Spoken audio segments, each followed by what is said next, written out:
Jane Eyre by Charlotte Brontë. Chapter 10. Hitherto I have recorded in detail the events of my insignificant existence. To the first 10 years of my life I have given almost as many chapters. But this is not to be a regular autobiography.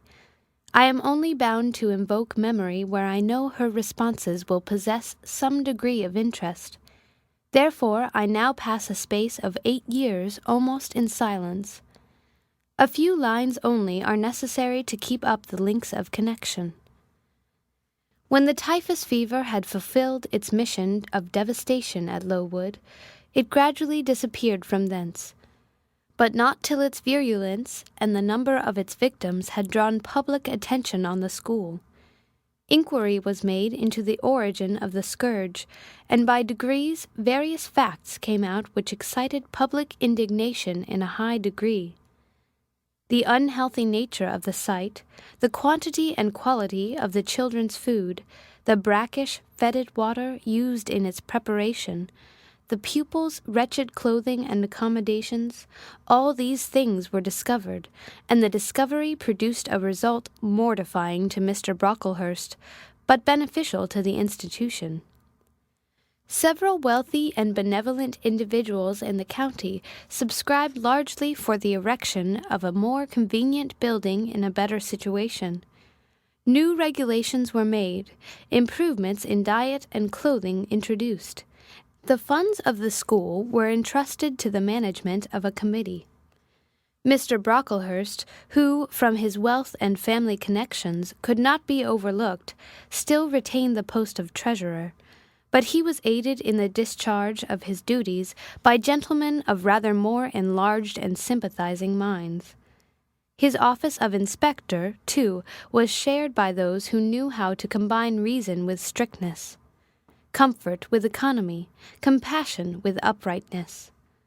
The school, thus improved, became in time a truly useful and noble institution. I remained an inmate of its walls after its regeneration for 8 years, 6 as pupil and 2 as teacher, and in both capacities I bear my testimony to its value and importance. During these 8 years my life was uniform, but not unhappy, because it was not inactive. I had the means of an excellent education placed within my reach, a fondness for some of my studies, and a desire to excel in all, together with a great delight in pleasing my teachers, especially such as I loved, urged me on. I availed myself fully of the advantages offered me. In time I rose to be the first girl of the first class. Then I was invested with the office of teacher, which I discharged with zeal for 2 years, but at the end of that time I altered. Miss Temple, through all changes, had thus far continued superintendent of the seminary. To her instruction I owed the best part of my acquirements. Her friendship and society had been my continual solace. She had stood me in the stead of mother, governess, and, latterly, companion. At this period she married, removed with her husband, a clergyman, an excellent man, almost worthy of such a wife, to a distant county, and consequently was lost to me. From the day she left I was no longer the same. With her was gone every settled feeling, every association that had made Lowood in some degree a home to me. I had imbibed from her something of her nature and much of her habits, more harmonious thoughts. What seemed better regulated feelings had become the inmates of my mind. I had given in allegiance to duty and order. I was quiet. I believed I was content. To the eyes of others, usually even to my own, I appeared a disciplined and subdued character.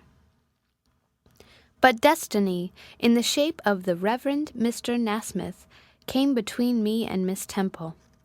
I saw her in her travelling dress step into a post-chaise, shortly after the marriage ceremony. I watched the chaise mount the hill and disappear beyond its brow, and then retired to my own room, and there spent in solitude the greatest part of the half-holiday granted in honor of the occasion. I walked about the chamber most of the time. I imagined myself only to be regretting my loss and thinking how to repair it. But when my reflections were concluded, and I looked up and found that the afternoon was gone and evening far advanced, another discovery dawned on me, namely, that in the interval I had undergone a transforming process, that my mind had put off all it had borrowed of Miss Temple, or rather that she had taken with her the serene atmosphere I had been breathing in her vicinity, and that now I was left in my natural element, and beginning to feel the stirring of old emotions. It did not seem as if a prop were withdrawn, but rather as if a motive were gone. It was not the power to be tranquil which had failed me, but the reason for tranquillity was no more. My world had for some years been in Lowood. My experience had been of its rules and systems. Now I remembered that the real world was wide, and that a varied field of hopes and fears, of sensations and excitements, awaited those who had courage to go forth into its expanse, to seek real knowledge of life amidst its perils. I went to my window, opened it, and looked out. There were the two wings of the building, there was the garden, there were the skirts of Lowood, there was the hilly horizon. My eye passed all other objects to rest on those most remote, the blue peaks. It was those I longed to surmount. All within their boundary of rock and heath seemed prison ground, exile limits. I traced the white road winding round the base of one mountain and vanishing in a gorge between two. How I longed to follow it farther! I recalled the time when I had travelled that very road in a coach. I remembered descending that hill at twilight. An age seemed to have elapsed since that day, which brought me first to Lowood, and I had never quitted it since. My vacations had all been spent at school. Mrs. Reed had never sent for me to Gateshead. Neither she nor any of her family had ever been to visit me. I had had no communication by letter or message with the outer world. School rules, school duties, school habits and notions, and voices and faces and phrases and costumes and preferences and antipathies, such was what I knew of existence. And now I felt that it was not enough. I tired of the routine of 8 years in one afternoon. I desired liberty. For liberty I gasped, for liberty I uttered a prayer. It seemed scattered on the wind, then faintly blowing. I abandoned it and framed a humbler supplication. For change, stimulus. That petition, too, seemed swept off into vague space. Then, I cried, half desperate, grant me at least a new servitude. Here a bell, ringing the hour of supper, called me downstairs. I was not free to resume the interrupted chain of my reflections till bedtime. Even then, a teacher who occupied the same room with me kept me from the subject to which I longed to recur, by a prolonged effusion of small talk. How I wished sleep would silence her! It seemed as if, could I but go back to the idea which had last entered my mind as I stood at the window, some inventive suggestion would rise for my relief. Miss Gryce snored at last. She was a heavy Welshwoman, and till now her habitual nasal strains had never been regarded by me in any other light than as a nuisance. Tonight I hailed the first deep notes with satisfaction. I was debarrassed of interruption. My half-effaced thoughts instantly revived. "A new servitude, there is something in that," I soliloquized. Mentally, be it understood, I did not talk aloud. I know there is, because it does not sound too sweet. It is not like such words as liberty, excitement, enjoyment. Delightful sounds truly, but no more than sounds for me, and so hollow and fleeting that it is mere waste of time to listen to them. But servitude, that must be matter of fact. Any one may serve. I have served here 8 years. Now all I want is to serve elsewhere. Can I not get so much of my own will? Is not the thing feasible? Yes, yes, the end is not so difficult. If I had only a brain active enough to ferret out the means of attaining it. I sat up in bed by way of arousing this said brain. It was a chilly night. I covered my shoulders with a shawl, and then I proceeded to think again with all my might. What do I want? A new place, in a new house, amongst new faces, under new circumstances. I want this because it is of no use wanting anything better. How do people do to get a new place? They apply to friends, I suppose. I have no friends. There are many others who have no friends, who must look about for themselves and be their own helpers. And what is their resource? I could not tell. Nothing answered me. I then ordered my brain to find a response, and quickly. It worked and worked faster. I felt the pulses throb in my head and temples. But for nearly an hour it worked in chaos, and no result came of its efforts. Feverish with vain labor, I got up and took a turn in the room, undrew the curtain, noted a star or two, shivered with cold, and again crept to bed. A kind fairy, in my absence, had surely dropped the required suggestion on my pillow, for as I lay down, it came quietly and naturally to my mind. Those who want situations advertise. You must advertise in the Herald. How? I know nothing about advertising. Replies rose smooth and prompt now. You must enclose the advertisement and the money to pay for it under a cover directed to the editor of the Herald. You must put it, the first opportunity you have, into the post at Loughton. Answers must be addressed to J.E. at the post office there. You can go and inquire in about a week after you send your letter, if any are come, and act accordingly. This scheme I went over twice, thrice. It was then digested in my mind.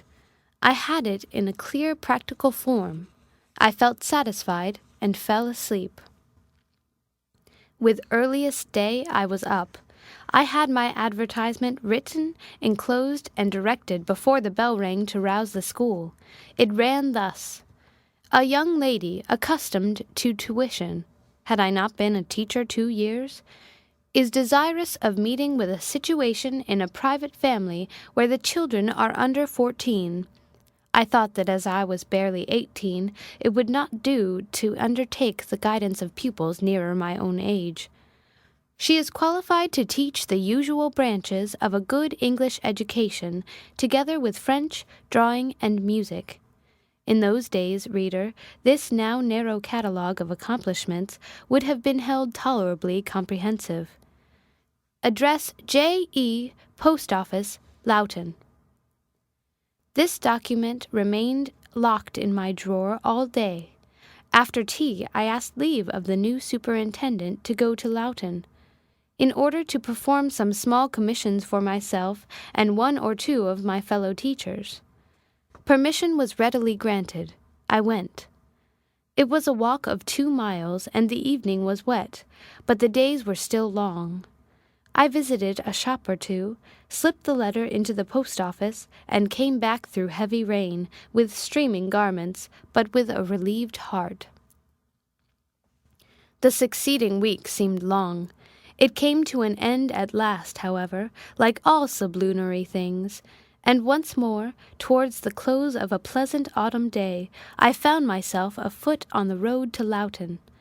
A picturesque track it was, by the way, lying along the side of the beck and through the sweetest curves of the dale, but that day I thought more of the letters that might or might not be awaiting me at the little burg whither I was bound, than of the charms of the lea and water.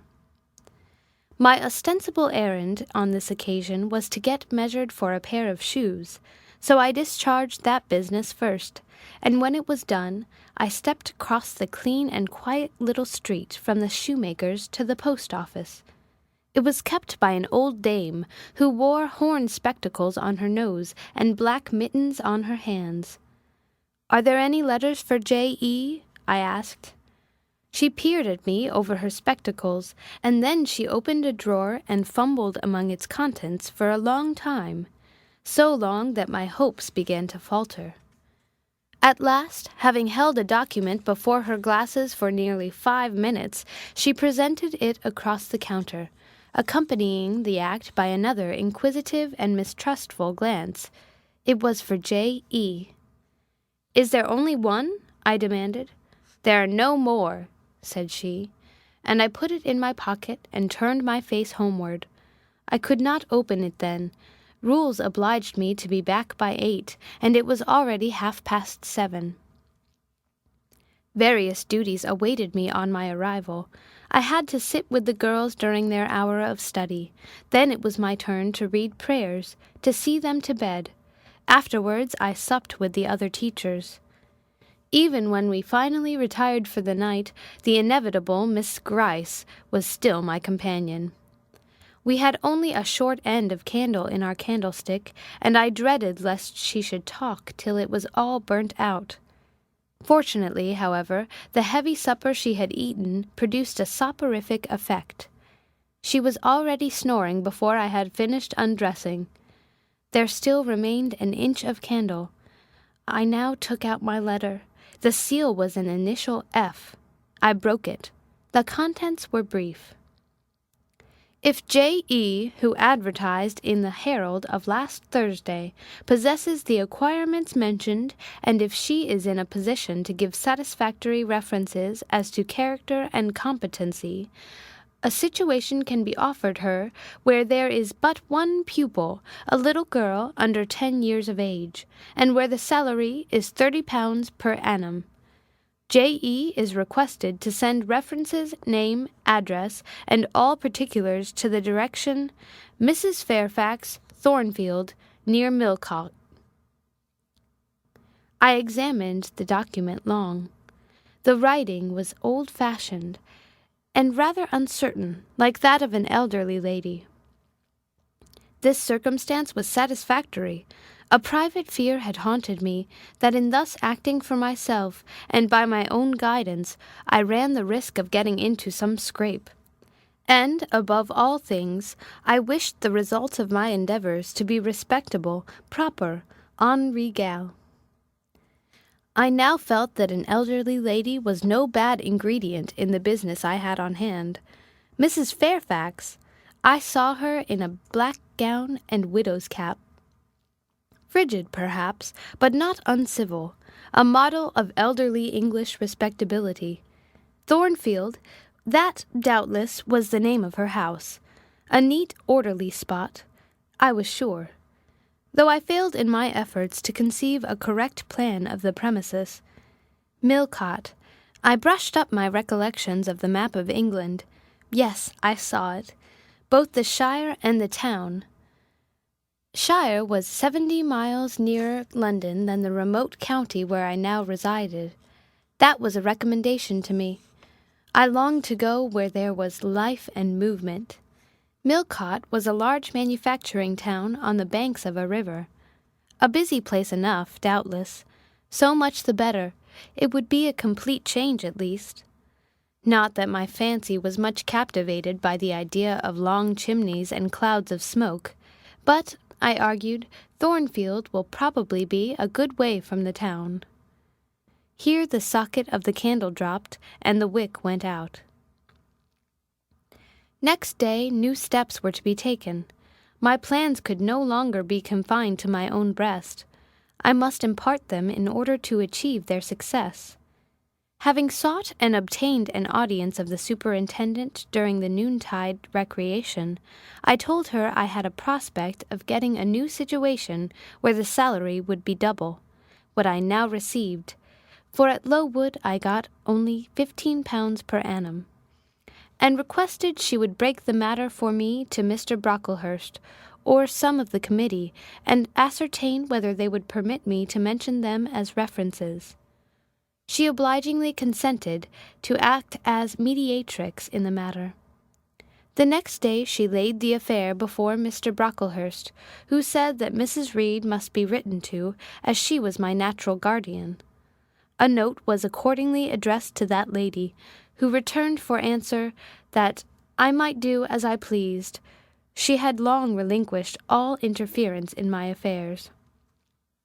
This note went the round of the committee, and at last, after what appeared to me most tedious delay, formal leave was given me to better my condition if I could, and an assurance added that as I had always conducted myself well, both as teacher and pupil at Lowood, a testimonial of character and capacity, signed by the inspectors of that institution, should forthwith be furnished me.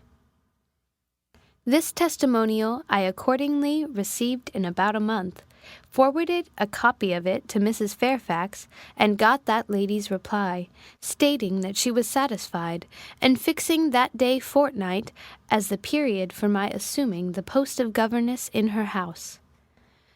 I now busied myself in preparations. The fortnight passed rapidly. I had not a very large wardrobe, though it was adequate to my wants, and the last day sufficed to pack my trunk. The same I had brought with me 8 years ago from Gateshead. The box was corded, the card nailed on. In half an hour the carrier was to call for it to take it to Loughton, whither I myself was to repair at an early hour the next morning to meet the coach. I had brushed my black stuff travelling dress, prepared my bonnet, gloves, and muff, sought in all my drawers to see that no article was left behind, and now, having nothing more to do, I sat down and tried to rest. I could not. Though I had been on foot all day, I could not now repose an instant. I was too much excited. A phase of my life was closing tonight, a new one opening tomorrow. Impossible to slumber in the interval. I must watch feverishly while the change was being accomplished.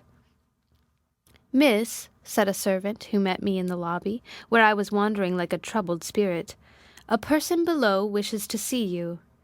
The carrier, no doubt, I thought, and ran downstairs without inquiry. I was passing the back parlour, or teacher's sitting-room, the door of which was half open, to go to the kitchen, when someone ran out. "It's her, I'm sure. I could have told her anywhere," cried the individual who stopped my progress and took my hand. I looked. I saw a woman attired like a well-dressed servant, matronly, yet still young, very good-looking, with black hair and eyes and lively complexion. "Well, who is it?" she asked, in a voice and with a smile I half recognized. "You've not quite forgotten me, I think, Miss Jane?" In another second I was embracing and kissing her rapturously. "Bessie, Bessie, Bessie!" That was all I said, whereat she half laughed, half cried, and we both went into the parlour. By the fire stood a little fellow of 3 years old, in plaid frock and trousers. "That is my little boy," said Bessie directly. "Then you are married, Bessie?" "Yes, nearly 5 years since, to Robert Leaven, the coachman, and I've a little girl besides Bobby there, that I've christened Jane." "And you don't live at Gateshead?" "I live at the lodge. The old porter has left." "Well, and how do they all get on? Tell me everything about them, Bessie. But sit down first, and Bobby, come and sit on my knee, will you?" But Bobby preferred sidling over to his mother. "You're not grown so very tall, Miss Jane, nor so very stout," continued Mrs. Leaven. "I dare say they've not kept you too well at school. Miss Reed is the hand and shoulders taller than you are, and Miss Georgiana would make 2 of you in breadth. Georgiana is handsome, I suppose, Bessie?" "Very. She went up to London last winter with her mamma, and there everybody admired her, and a young lord fell in love with her. But his relations were against the match. And what do you think? He and Miss Georgiana made it up to run away, but they were found out and stopped. It was Miss Reed that found them out. I believe she was envious, and now she and her sister lead a cat-and-dog life together. They are always quarrelling." "Well, and what of John Reed?" "Oh, he is not doing so well as his mamma could wish. He went to college, and he got plucked, I think they call it, and then his uncles wanted him to be a barrister and study the law.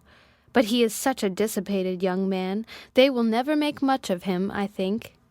What does he look like? He is very tall. Some people call him a fine-looking young man, but he has such thick lips. And Mrs. Reed? Mrs. looks stout and well enough in the face, but I think she's not quite easy in her mind.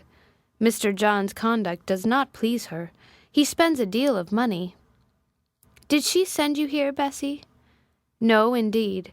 But I have long wanted to see you, and when I heard that there had been a letter from you, and that you were going to another part of the country, I thought I'd just set off and get a look at you before you were quite out of my reach. I am afraid you are disappointed in me, Bessie. I said this, laughing. I perceived that Bessie's glance, though it expressed regard, did in no shape denote admiration. No, Miss Jane, not exactly. You are genteel enough. You look like a lady, and it is as much as ever I expected of you. You were no beauty as a child. I smiled at Bessie's frank answer. I felt that it was correct, but I confess I was not quite indifferent to its import. At 18 most people wish to please, and the conviction that they have not an exterior likely to second that desire brings anything but gratification.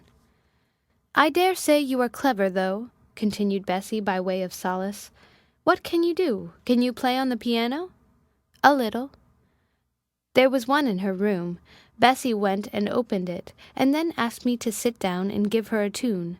I played a waltz or two, and she was charmed. The Miss Reeds could not play as well, said she exultingly. I always said you would surpass them in learning. And can you draw? That is one of my paintings over the chimney-piece. It was a landscape in water-colors, of which I had made a present to the superintendent, in acknowledgment of her obliging mediation with the committee on my behalf, and which she had framed and glazed. Well, that is beautiful, Miss Jane. It is as fine a picture as any Miss Reed's drawing-master could paint, let alone the young ladies themselves, who could not come near it. And have you learned French? Yes, Bessie, I can both read it and speak it.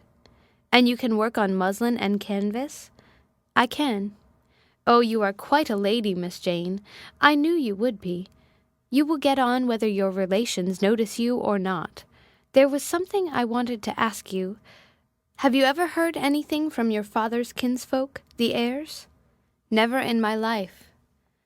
Well, you know, Mrs. always said they were poor and quite despicable, and they may be poor, but I believe they are as much gentry as the Reeds are, for one day, nearly 7 years ago, a Mr. Eyre came to Gateshead and wanted to see you. Mrs. said you were at school 50 miles off. He seemed so much disappointed, for he could not stay. He was going on a voyage to a foreign country, and the ship was to sail from London in a day or two.